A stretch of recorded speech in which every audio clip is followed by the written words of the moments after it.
sont de plus en plus nombreux à ne plus supporter les mesures sanitaires qui depuis des mois les empêchent de travailler. Un ras-le-bol qui pousse certains à appeler à la désobéissance en restant ouverts. Si la police décide de m'arrêter, ils m'arrêteront. S'ils veulent fermer mon restaurant, ils fermeront le restaurant. J'ai déjà gagné. Parce que la population est là, tout le monde est là. C'est le cas notamment de Stéphane Turillon, restaurateur dans le Doubs, qui avait appelé le 5 janvier dernier en direct sur notre plateau à rouvrir tous les restaurants. Ouvrez parce que c'est le symbolique qui compte. Une opération coup de poing qui a été tenue aujourd'hui dans son établissement. Nos caméras étaient présentes pour capter l'instant. Moi, ce que je défends, c'est un message populaire, d'accord? Vous avez tous le droit d'État, peu importe de quel bord politique vous êtes. Sur place, pas moins de 500 personnes, journalistes, clients et restaurateurs étaient présents. Une grande vague de soutien pour faire réagir le gouvernement. Son combat, il est fort et son combat, il est juste. On est là pour se battre pour nos libertés. Le plus important, c'est d'être présent et de montrer le soutien aux gens qui ont envie de se bouger.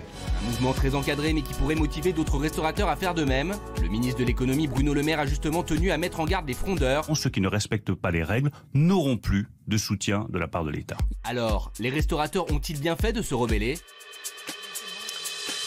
Et justement, on a Stéphane Turillon qui est avec nous. Merci Stéphane. Et Stéphane Manigold, merci Stéphane. Hein, ça fait plaisir de vous voir tous les deux. Il y a Stéphane Tapie. Salut les Stéphane. Merci les Stéphane. Alors, Stéphane, qu'est-ce qui s'est passé? Vous vouliez ouvrir votre établissement ce midi, mais visiblement ça ne s'est pas fait. Qu'est-ce qu'il y a eu? Déjà, beaucoup de pression personnellement, hein, parce que ça fait 3 semaines que je fais un tapage pour essayer de rouvrir mon resto. Et alors, qu'est-ce qui s'est passé? Qu'est-ce qui s'est passé concrètement? Beaucoup de monde est venu, hein, comme tu as pu le voir. Alors, justement, on va revoir votre journée, parce qu'elle était assez chargée. Déjà, on a vu que cette journée était marquée par une idée, Stéphane, celle de la liberté. Forcément, ça a repris la Marseillaise. Regardez. Moi, ce que je défends, mais je défends surtout, c'est un message populaire, d'accord? Vous avez tous le droit d'État, peu importe de quel bord politique vous êtes. Hein, parce que c'est soutenir le monde de l'artisanat, soutenir les restaurateurs. Vous, nous, restaurateurs, vous faire une déclaration d'amour à vous. Allons enfants de la patrie, le jour de gloire est arrivé. C'est malin. Alors, ça a démarré comme ça, voilà. Et finalement, on n'avait pas pu ouvrir. Ben non, parce qu'à un moment donné, j'avais peur aussi pour la clientèle, parce qu'ils étaient nombreux. Je me suis dit, 6 jours, qu'un gendarme rentre et qu'il veut éventuellement m'arrêter, que ça part en échauffourée au milieu, j'avais cette crainte-là. J'ai des amis qui étaient autour, ils avaient mis des bus de CRS d'un village à côté, j'ai une de l'autre. C'était un peu compliqué. J'avais un peu la trouille de ça. Et puis, on a beaucoup discuté avec Stéphane hier soir, qui est descendu, qui a pris le train. Il est arrivé à 22h chez moi en me disant, bon, attends, Steph, faut qu'on cause, parce que ça peut devenir compliqué sur les sanctions, sur si. C'est pas tant la sanction qui me fait peur, hein. C'est pas ça qui me fait peur. Et après, c'est aussi l'image de la profession, il y avait ça. Donc, moi, j'avais vraiment envie d'ouvrir. Par contre, c'est vrai qu'on était une poignée de restaurateurs à vouloir ouvrir, très peu. Ouais. Et si on avait été, franchement, si on avait été... vous regrettez que vous n'ayez pas été plus? Les clients, franchement, ils étaient tous là. D'accord, mais les autres restaurateurs? Restaurateurs, personne. On a été 280.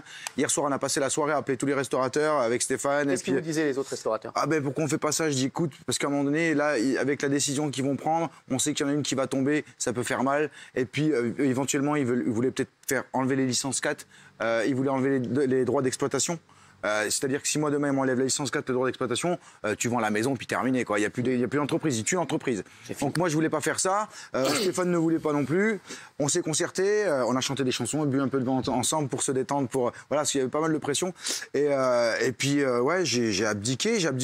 Si on avait été 10 000 restaurateurs, tant pis, j'aurais rué dans les brancards. Mais là on était finalement on a été 5 à ouvrir, 8 à ouvrir. Je fais juste un petit mot d'ailleurs.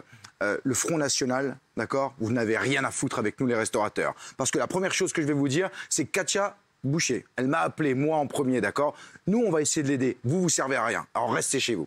Qu'est-ce que c'est que cette histoire? Qu'est-ce qui se passe, Stéphane? Tu sais, Cyril, il y a une chose qui est parfaitement abjecte. C'est pour ça que j'ai fait le trajet pour aller soutenir Stéphane, pas pour appeler à l'insurrection. Je l'ai dit ici, il y a des lois dans ce pays, il faut les respecter. Et notre collectif qui s'appelle Restons ouverts, eh bien, si Stéphane avait fait un autre choix que d'ouvrir et de recevoir des clients, le 2 février, il aurait été fermé définitivement. Et nous, c'est pas notre combat. En revanche, c'était terminé avec les sanctions, c'était fini. Ouais, là, il me plie en deux. Mais donc la pression est trop forte, tu vois. Tu rajoutes des drames à des situations qui sont déjà dramatiques. Ouais. Et quand on a chanté la Marseillaise, c'est pas un acte de rébellion. C'était pour dire, vous les clients, vous tous, vous nous manquez terriblement. Nos salariés nous manquent, nos agriculteurs, nos vignerons. toute cette joie de vivre, toute cette liberté, ben, vous nous manquez. Et sans vous, en fait, on n'est rien. Et il y avait beaucoup de clients. Et je voulais que Stéphane, qui est un super chef, on a mais vraiment très bien mangé, je voulais qu'il puisse continuer à ouvrir demain quand les règles seront là. Et quand je vois Florent Philippot qui va dans un restaurant, Katia, pauvre fille, qui est complètement déprimée, restauratrice, et qui se retrouve dans son restaurant à faire sa promo, mais mec, sans le chéquier maintenant. Parce que tu l'as condamné, cette fille. Et il est responsable, ce type-là. Alors oui, effectivement, tous ces gens, tous ces businessmen de la misère... Il est allé chez Katia, il a mangé chez Katia en disant... Là, aujourd'hui, c'est un restaurant. Et finalement, moi j'ai eu Katia au téléphone. Hein. Donc Katia, elle me dit, j'ai vendu ma bagnole, j'ai vendu... C'est pas une blague, hein, j'ai vendu ma bagnole, j'ai vendu mes meubles, j'ai 2 boulots, elle travaille la nuit, elle travaille un peu le jour pour payer parce que ça ne va pas au niveau... Hein, on avait parlé des structures comme la mienne qui n'ont pas forcément... Et donc Florent Philippot est allé là-bas pour soutenir et récupérer le truc. Et derrière, ça a été une catastrophe. Mais si tu veux, Cyril, tous ces gens qui disent ouvrez, allez-y, qui veulent affronter en fait sur le terrain politique le gouvernement. Nous, on fait pas de politique. Nous, on aime les gens. On a juste envie de travailler, point. Et ce combat politique, les mecs, en fait, si vous voulez, Philippot, s'il avait une paire... Hein, ben qu'est-ce qu'il fait? Il fait de la sous-location à cette pauvre restauratrice. Il lui sous-loue son restaurant et lui prend la responsabilité de mettre lui pénalement responsable et pas brandir comme ça. Vous savez, j'ai parlé des businessmen de la misère. Ces gens-là, ce sont des businessmen de la misère. Et ce qu'il a fait là, c'est abject. Nous, on a passé la nuit avec Stéphane à convaincre tous les restaurateurs de ne pas se sacrifier sur l'autel, de ne pas appeler à l'insurrection, parce qu'on est dans le dialogue et ça avance. Et il y a encore des choses qui doivent être réglées concernant notamment les saisonniers. On a regardé les comptes hier soir de Stéphane. On n'a pas dormi de la nuit, vous voyez. On n'a pas dormi de la nuit. Parce que on aime, on est confraternels. Voilà, et on se soutient. Et merci à vous de nous donner la parole. Cyril, merci parce que je sais que tu es à nos côtés. Putain, mais qu'est-ce que vous nous manquez tous, les clients. C'est un truc de fou. Non, mais sérieusement, et cette colère-là, je la disais, tu vois, je parle plus calmement parce que les auditeurs de TPMP devaient baisser le volume. Écoute, on t'entend en tout cas et tu peux parler comme tu veux, mon Stéphane. Mais cette colère, Emmanuel Macron, il faut qu'il l'intègre. À New York, les terrasses sont ouvertes. À Madrid. Chez lui, il a la possibilité d'ouvrir. Il a 69 habitants dans son village. Moi, j'y étais. Il a une terrasse qui fait quoi, 500 mètres carrés, 400 mètres carrés. Tu peux avoir des jauges à 8 mètres carrés par personne. Et je précise aussi que j'ai une VMC de 500 mètres cubes secondes. Hein, parce qu'à l'époque, on faisait ce qu'on appelle des fondus. Hein, donc, on avait investi dans une grosse VMC. Ma VMC fonctionne mieux que celle du TGV. C'est quoi une VMC? Tu sais, c'est une grosse gaine de ventilation comme tu as ici. Hein, et c'est un gros moteur qui aspire l'air. Je l'ai pas, ça. Moi, c'est que sur le plateau d'Ardisson. Mais tu vois, à un moment donné, on m'a empêché de travailler. Ok, j'ai essayé d'aller à la guerre avec mes moyens à moi. Ok, d'accord. J'ai fédéré. Pour vrai, la clientèle, merci. Franchement, merci. Mais là-dessus, il n'y a rien à dire. Il faut comprendre aussi d'autres restaurateurs qui ne veulent pas se mettre en danger aussi. Mais Ils ont oui, peur des sanctions. C'est qu'à un moment donné, il faut aussi mettre le point sur la table et aller au dialogue. Après, j'ai essayé de revenir au dialogue. Hein, j'ai rencontré le sous-préfet de ma région, on a eu des discussions, voilà. On a essayé. Par contre, et je le redis encore une fois, hein, l'UMI, vous étiez où? D'accord? Ils sont toujours pas là, ils sont pas d'accord. Ok, vous n'êtes pas d'accord. Parce que nous, aujourd'hui, on est là. Stéphane, il est là. Stéphane, c'est pas l'UMI, hein. Stéphane Manigold, il est restaurateur, il est comme moi, d'accord? Il a ouvert un collectif Restons Ouverts, c'est ça, Steph? Le mec, putain, il a pris le train, quoi. Non, mais sans déconner, il y a qui aurait fait ça? Tu l'aurais fait, toi? Le mec, il a pris le train, n'importe qui l'aurait fait. Non, mais je veux dire, toi. J'ai pris 3 fois le train dans ma vie, donc tu vas pas me faire chier, hein? Ça y est, tu vas pas me faire chier. Je parle de l'UMI, tu vois, le président de l'UMI. Moi aussi, j'ai une VMC. Moi aussi, j'ai une VMC. On les a pas vus. Non, mais on les a pas vus. Et lui, il fait pas partie, c'est pas le patron de l'UMI, hein. Il est descendu, il est venu avec, pardon, David. Je voulais pas qu'il se fasse massacrer. Il se serait fait sacrifier sur l'autel politique des combats qui ne nous concernent pas, donc qu'ils le gardent leur combat. Guillaume, il a des infos. Oui. Tout à l'heure, Bruno Le Maire parlait des aides de l'État, et c'est vrai qu'il y a beaucoup de gens qui disent... C'est pas des aides de l'État. Justement, j'en parle. Justement, il y a beaucoup de gens qui disent ça va, les restaurateurs, ils ont 10 000 € par mois, etc. Donc moi, j'ai enquêté, j'ai appelé une dizaine de restaurants en France, et je me suis dit, qu'est-ce qu'on fait 10 000 € par mois aujourd'hui? Donc regardez, je vous ai sorti tous les chiffres. Allez, donne. Un restaurateur aujourd'hui, il a 2 500 € de loyer, encore c'est dans une grande ville de province, pas à Paris. 500 € de charge, 4 000 € de matières premières, 2 000 € par mois pour 3 salariés qui font la plonge parce qu'ils font évidemment de la vente à apporter, donc 9 960 € avec les charges, aucun salaire pour le gérant, donc 17 000 € de frais. Ça, c'est un vrai restaurant que j'ai appelé. Les recettes, environ 7 000 € de vente à emporter. Il faut savoir que les plateformes de livraison, elles prennent 35% en moyenne, donc c'est énorme. Et les fameuses aides de l'État, 10 000 € encore, c'est le maximum. 14 000 € de recettes, donc résultat, vous perdez 3 000 € par mois et encore le gérant ne se paye pas. Donc ça, c'est la détresse dans laquelle sur les chiffres, vous avez été gentil parce qu'on a fait les chiffres avec Stéphane, c'est un peu plus. Exactement. Et on n'est pas dans une. Il n'y a pas des loyers.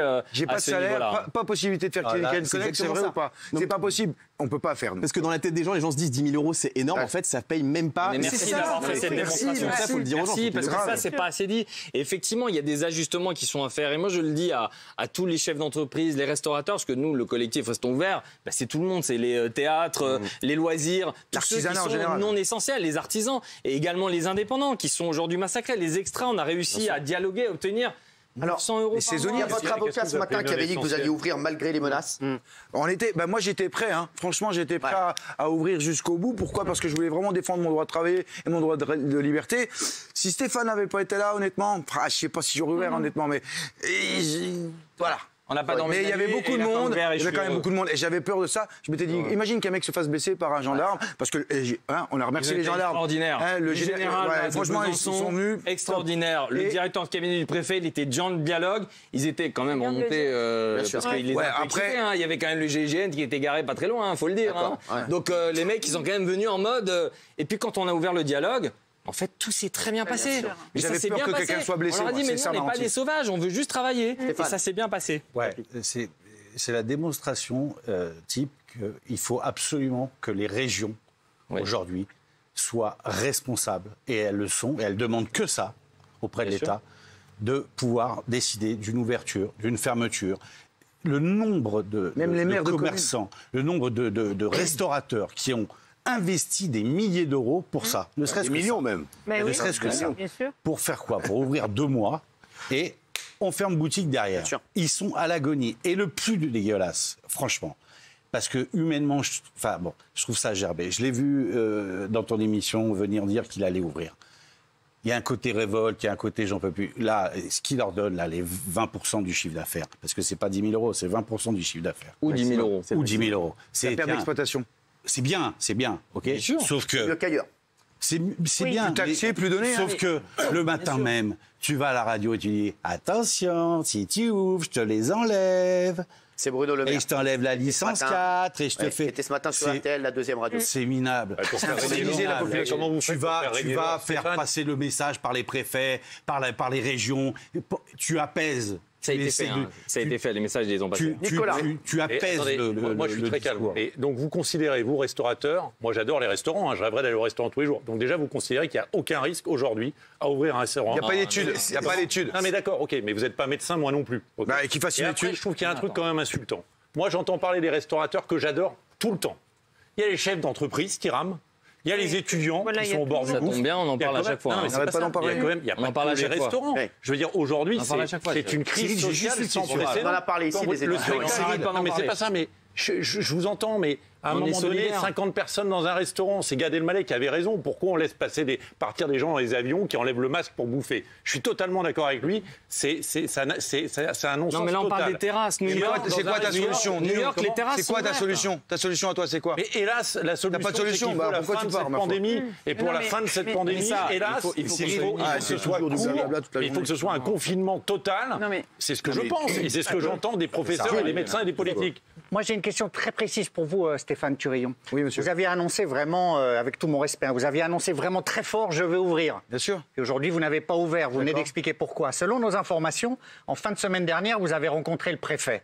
Donc, ma question très précise. DIRCAP, j'ai rencontré. Est-ce que vous avez eu des menaces? Vous avez parlé de pression. Est-ce que vous avez eu de vraies menaces pour votre restaurant et pour vous qui vous ont conduit finalement à reculer? Non. Je pense pas, non. J'ai pas eu de menace. Attendez, j'ai pas eu de menace de l'État. D'accord? C'est derrière l'État, enfin la jurisprudence, pas la jurisprudence, aide-moi. Il y a des règles. Mon avocat m'a dit, attention, on avait discuté avec le DIRCAP, on était allé là-bas. Il dit, ok, je vous explique, moi, je suis employé d'État. et je lui jette pas, tiens, il est là, je lui jette pas la pierre. Il m'a dit, au pire des cas, vous risquez de la prison, d'avoir des pertes financières, bien sûr, et ça, il l'avait déjà dans les tuyaux. Après, il y a un rapport sur la licence 4, n'oublie pas, parce que la licence 4 dit qu'on doit avoir un casier vierge, au cas où. Il y a aussi au niveau du droit d'exploitation, parce que tu sais, on parle des permis d'exploitation aujourd'hui. Non, mais bon, vous n'avez pas eu de menace, c'est tout ce qu'on peut dire. Voilà, pas de menace. Même moi, je suis témoin d'une situation. Le directeur de cabinet du préfet, il a donné son numéro de portable et il a ouvert la main. Il a dit discutons parce qu'effectivement la situation elle est compliquée. On a eu un dialogue. Et il m'a demandé même de participer à des réunions pour aider les restaurateurs du Doubs à apporter des solutions. Et je lui dis mais avec plaisir. Donc ils sont dans le dialogue. Mais c'est ça qu'on demande. En fait, c'est juste que vous allez faire exactement localiser. Bravo Stéphane. Qu'est-ce que vous allez faire les autorités locales? On va faire une demande au niveau de l'État avec. C'est quand les informations que vous avez? Vous pourrez rouvrir quand? Pour l'instant, la date dernière fictive, c'est le 6 avril. Mai-juin, pas avant. Alors après, il y aura les terrasses. Nous, Marseille, il fait quelle température à Marseille? Il fait 18 degrés, 20 degrés. Tu peux voir les terrasses, les mecs, ils mangent sur le trottoir. Bernard Marty, il est venu, il a parlé des terrasses. Votre truc, ce serait de le faire en 2 temps. D'abord les terrasses et après les restaurants. On va voir ce qu'en pensent les téléspectateurs. Oui, à 61%. Non, à 39%. Vous voyez, les téléspectateurs pensent que vous avez raison de vous rebeller. En tout cas, merci d'avoir été avec nous. On voulait faire un point avec vous puisque c'était le fameux jour aujourd'hui 1er février. Finalement, vous n'avez pas ouvert. Le message qu'il faut retenir, si on a ouvert quand même. Et on a mangé et on a donné. On a donné. Faut pas oublier. On n'a pas fait. J'ai rien fait payer. On a tout donné au Resto du Cœur. On a une grosse cagnotte. Voilà. Bravo. On a tout donné au Resto du Cœur.